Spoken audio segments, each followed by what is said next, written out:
Hi friends, welcome to daily tech news. Friends, ఈరోజు కూడా చాలా ఇంట్రెస్టింగ్ టెక్ న్యూస్ ఉంది. అండ్ ఇంకా ఆలస్యం చేయకుండా ఈరోజు టెక్ న్యూస్ని స్టార్ట్ చేసేద్దాం. అండ్ స్టార్ట్ చేసే ముందు రేపు మార్నింగ్ మనకి ఆస్క్ టెక్ 24 ఎపిసోడ్ అయితే వస్తుంది. సో లాస్ట్ వీకే మిస్ అయింది, నేను ఊళ్ళో లేను. సో రేపైతే వస్తుంది. సో చాలా క్వశ్చన్స్కి అయితే ఆన్సర్ చేశాను, చూడండి, డెఫినెట్గా యూజ్ అవుతుంది. అండ్ ఫస్ట్ టెక్ న్యూస్ చూసుకుంటే మనకి హువావే నుంచి. హువావే అయితే మార్చ్ 25న చైనాలో 2 ఫోన్స్ని లాంచ్ చేయబోతుంది. So Huawei enjoy 9S and 9E పేరుతో 2 ఫోన్స్ని అయితే లాంచ్ చేయబోతుంది. సో ఈ ఫోన్స్కి సంబంధించి ఒక పోస్టర్ అయితే లీక్ అయింది.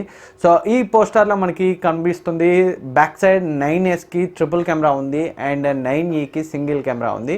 సో 9Sలో లీక్స్ ప్రకారం ఒకటి 24 మెగాపిక్సెల్ కెమెరా, ఒకటి 16 megapixel ultra wide angle lens, మరొక దాని గురించి ఎలాంటి ఇన్ఫర్మేషన్ లేదు. అండ్ ఇందులో మనకి 6GB 128GB స్టోరేజ్ వేరియంట్ వస్తుంది. అండ్ 9E గురించి మాట్లాడుకుంటే ఇది ఒకటే వేరియంట్ రావచ్చు, 4GB 64GB వేరియంట్. సో ఇది మిడ్ రేంజ్ ఫోన్, కొంచెం బడ్జెట్ సెగ్మెంట్లో వచ్చే అవకాశాలు అయితే ఉన్నాయి. అండ్ ఈ ఫోన్స్కి సంబంధించి మనకి మార్చ్ 25న అయితే ఎగ్జాక్ట్ డీటెయిల్స్ తెలుస్తాయి, ఆ రోజు వాళ్ళు లాంచ్ చేస్తున్నారు. అండ్ ఈ ఫోన్స్ ఇండియాకు వచ్చే అవకాశాలకు సంబంధించి ఎలాంటి ఇన్ఫర్మేషన్ అయితే ప్రస్తుతం లేదు. అండ్ నెక్స్ట్ న్యూస్ మనకి హానర్ 8X గురించి. హానర్ 8Xకి Android 9 పై అప్డేట్ రావడం అయితే స్టార్ట్ అయింది. సో దాంతోపాటే వీళ్ళు EMUI 9.0 అప్డేట్ని కూడా తీసుకొస్తున్నారు. సో మీరు కనుక హానర్ 8X యూజర్స్ అయితే ఒకసారి మీ సాఫ్ట్వేర్ అప్డేట్ని చెక్ చేసుకోండి, మేబీ మీకు అప్డేట్ వచ్చి ఉంటుంది. సో రాకపోతే వెయిట్ చేయండి. సో OTA అప్డేట్స్ బ్యాచెస్ వైజ్గా వస్తాయి, డెఫినెట్గా మీకైతే అప్డేట్ వస్తుంది. అండ్ నెక్స్ట్ న్యూస్ మనకి సోనీ నుంచి. సోనీ Xperia 4 పేరుతో ఒక కాంపాక్ట్ ఫోన్ అయితే తీసుకురాబోతుంది. సో ఈ Xperia 4 కూడా మనకి 21:9 రేషియోలో లభిస్తుంది, టాల్ డిస్ప్లేతో వస్తుంది. కాకపోతే డిస్ప్లే సైజ్ 5.7 ఇంచే ఉంటుంది. సో కాంపాక్ట్ ఫోన్స్ ఇష్టపడే వాళ్ళ కోసం వాళ్ళైతే ఈ ఫోన్ అయితే లాంచ్ చేస్తున్నారు. సో ఈ ఫోన్ మనకి స్నాప్డ్రాగన్ 710 ప్రాసెసర్తో వచ్చే అవకాశం ఉంది. అండ్ ఇందులో మనకి 4GB 64GB ఒకటే వేరియంట్ ఉంటుంది.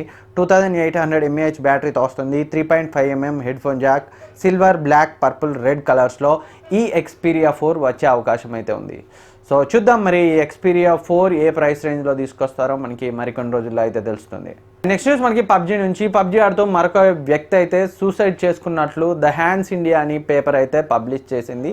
సో ద హ్యాండ్స్ ఇండియా ప్రకారం జైత్యాల్కి చెందిన ఒక యువకుడు అయితే 45 days కంటిన్యూస్గా పబ్జీ ఆడుతూ, అంటే కంటిన్యూస్గా అంటే డైలీ అదే పనిగా పబ్జీ ఆడుతూ ఒక 45 days నుంచి తన నర్వ్స్ ఎక్కువ స్ట్రెస్కి గురై తను అయితే హైదరాబాద్లో ట్రీట్మెంట్ తీసుకుంటూ చనిపోయినట్లయితే ద హ్యాండ్స్ ఇండియా అయితే తన పేపర్లో పబ్లిష్ చేసింది. సో ఈ న్యూస్లో ఎంతవరకు నిజం ఉందో తెలియదు, కానీ ప్రతిరోజు కొన్ని గంటలు పబ్జీ ఆడితే మాత్రం ఎంతో కొంత హెల్త్ ఇష్యూస్ అయితే వస్తాయి. అండ్ తనకి మెడలో నరాలు కొంచెం డ్యామేజ్ అయి చనిపోయినట్లయితే ఆ పేపర్ అయితే పబ్లిష్ చేసింది. సో ఎందుకైనా మంచిది, ఇప్పటికీ వాళ్ళు కూడా ఒకటి తీసుకొచ్చారు, డైలీ 6 hours కంటే ఎక్కువ మనం పబ్జీ ఆడలేమని వాళ్ళైతే పబ్జీ డెవలపర్స్ అయితే వాళ్ళు ఒక టైంని అయితే సెట్ చేశారు. ఇది కొంతవరకు మంచిదే అనేది నా ఒపీనియన్. సో మీ ఒపీనియన్ కమెంట్ చేయండి. పబ్జీ ఆడితే నిజంగానే హెల్త్ ఇష్యూస్ వస్తాయా, సో చనిపోయే రేంజ్లో హెల్త్ ఇష్యూస్ వస్తాయా? అండ్ పబ్జీని 6 hours వాళ్ళు రిస్ట్రిక్ట్ చేశారు. సో అది సరిపోతుందా, మొత్తానికి బ్యాన్ చేయాలా, లేదా మరొక 10 hours వరకు అట్లా లిమిట్ ఇవ్వాలా, లేదా ఇంకాస్త తగ్గించాలా? సో మీ ఒపీనియన్ని కింద కమెంట్ సెక్షన్లో కమెంట్ చేయండి. అండ్ నెక్స్ట్ మనకి Realme 3 Pro స్పెక్స్ గురించి.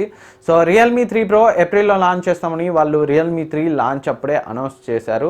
సో వాళ్ళు ఈ మధ్య రీసెంట్గా Realme 3 Pro ఊక్ ఛార్జింగ్ సపోర్ట్తో వస్తుందని కూడా చెప్పారు. సో ఇప్పుడు మరికొన్ని లీక్స్ ప్రకారం ఈ Realme 3 Proలో మనకి ఊక్ ఛార్జింగ్ సపోర్ట్తో పాటు బ్యాటరీ కూడా 4000 mAh పైనే ఉండే అవకాశం ఉన్నట్లు తెలుస్తుంది. అండ్ ప్రైస్ కూడా మనకి 13,000 నుంచి 15,000 వరకు ఉండే అవకాశాలు ఉన్నట్లు తెలుస్తుంది. అంతేకాకుండా లీక్స్ ప్రకారం ఇందులో స్నాప్డ్రాగన్ 700 సిరీస్ ప్రాసెసర్ ఉండే అవకాశాలు ఉన్నాయి. అండ్ మరొక బ్యాడ్ థింగ్ ఏంటంటే ఇందులో మనకి మైక్రో USB పోర్టే ఉండే అవకాశం ఉంది. సో USB Type-C ఉండే అవకాశాలు అయితే చాలా తక్కువ అని లీక్స్ ప్రకారం అయితే తెలుస్తుంది. అండ్ అంతేకాకుండా ఇందులో బ్యాక్ సైడ్ మనకి 48MP కెమెరా బదులు 16+2 లేదా 16+5 కెమెరా సెటప్ అయితే ఉండే అవకాశాలు ఉన్నట్లు తెలుస్తుంది. సో చూద్దాం, మనకి మరికొన్ని రోజుల్లో అయితే ఎగ్జాక్ట్ స్పెక్స్ తెలుస్తాయి. అండ్ మనకి డిస్ప్లే గురించి అయితే ఎలాంటి లీక్స్ లేవు. సో ఓల్డ్ లీక్స్ ప్రకారం AMOLED డిస్ప్లేని అయితే చాలామంది ఎక్స్పెక్ట్ చేస్తున్నారు, ఎందుకంటే ఒప్పో K1లో ఉన్న సూపర్ AMOLED డిస్ప్లేనే Realme 3 Proలో మనకి ఇన్ డిస్ప్లే ఫింగర్ ప్రింట్ స్కానర్తో వచ్చే అవకాశాలు ఉన్నట్లయితే చాలామంది ఎక్స్పెక్ట్ చేస్తున్నారు. సో దానికి కూడా పాసిబిలిటీ ఉంది, కాకపోతే ఒప్పో K1లో in display fingerprint scanner కొంచెం స్లో ఉందని కంప్లైంట్స్ అయితే వస్తున్నాయి. సో మరి నిజానికి ఏమవుతుందో మనకి మరికొన్ని రోజుల్లో అయితే తెలుస్తుంది. అండ్ నెక్స్ట్ మనకి హువావే నుంచి. హువావే నోవా 4Eని హువావే P30 Liteగా రీబ్రాండ్ చేసి తీసుకొస్తున్నట్లయితే మనకైతే తెలుస్తుంది. సో ఇండియాకి మనకి నోవా 3E P20 Liteగా వచ్చింది. So Noah 4E P30 P30 లైట్గా వచ్చే అవకాశాలు ఉన్నాయి. సో దీన్ని బట్టి Huawei P30 లైట్ స్పెక్స్ ఒకసారి చూస్తే మనం ఇందులో 6.15 inch full HD plus IPS display లభిస్తుంది. Kirin 710 ప్రాసెసర్ వస్తుంది. 6GB 128GB storage, back side triple cameras, 24:8+2 megapixel camera support ఉంటుంది. ఫ్రంట్ 32 మెగాపిక్సెల్ కెమెరా ఉంటుంది.